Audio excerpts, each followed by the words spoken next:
जी इस वक्त हम मौजूद हैं डी चौक में और जहां पे पीएम साहब ने जो है बाकायदा तौर पर खिताब किया है और स्वीट होम के बच्चे आज स्पेशली तौर पर यहां पे पार्टिसिपेट करने के लिए आए थे कश्मीरी कौम से इज़हार यकजहती के लिए। और हमारे साथ जो है ज़ुमर्द खान साहब मौजूद हैं जो स्वीट होम के जो है चेयरमैन हैं और उनसे बात करते हैं कि वो क्या कहते हैं कश्मीर के हवाले से और आज जो इज़हार यकजहती किया जा रहा है। आज पाकिस्तान स्वीट होम के हज़ारों बच्चे इस्लामाबाद के अंदर मौजूद हैं अपने कश्मीरी बहन भाइयों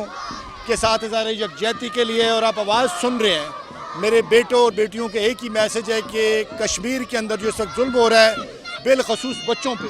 उसको फिलफौर बंद किया जाए। और आज इस तारीख का हमने आगाज़ किया है, इसको हमने कारवां बनाना है। इंशाअल्लाह पाकिस्तान स्वीट होम के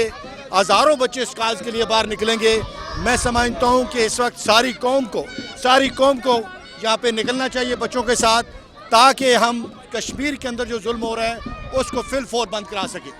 जी नाज़रीन, जैसे कि आप देख सकते हैं कि इस वक्त बड़ी तादाद में हज़ारों के हिसाब से स्वीट होम के बच्चे जो हैं वो यहाँ पे मौजूद हैं और यहाँ इज़हार यकजहती किया जा रहा है कश्मीरी कौम से, और ख़ासकर कश्मीर के जो छोटे बच्चे हैं जिनके साथ जुल्म और सितम रवा रखा जा रहा है, उस हवाले से यहाँ पे जो इज़हार यकजहती किया जा रहा है और मोदी को और पूरी दुनिया को ये पैगाम दिया जा रहा है कि पाकिस्तानी कौम जो है वो अपने बच्चों के, अपने बड़ों के साथ, अपनी बहन भाइयों के साथ, कश्मीरी कौम के साथ शाना बशाना खड़े हैं। और ये बच्चों का भी ये मैसेज है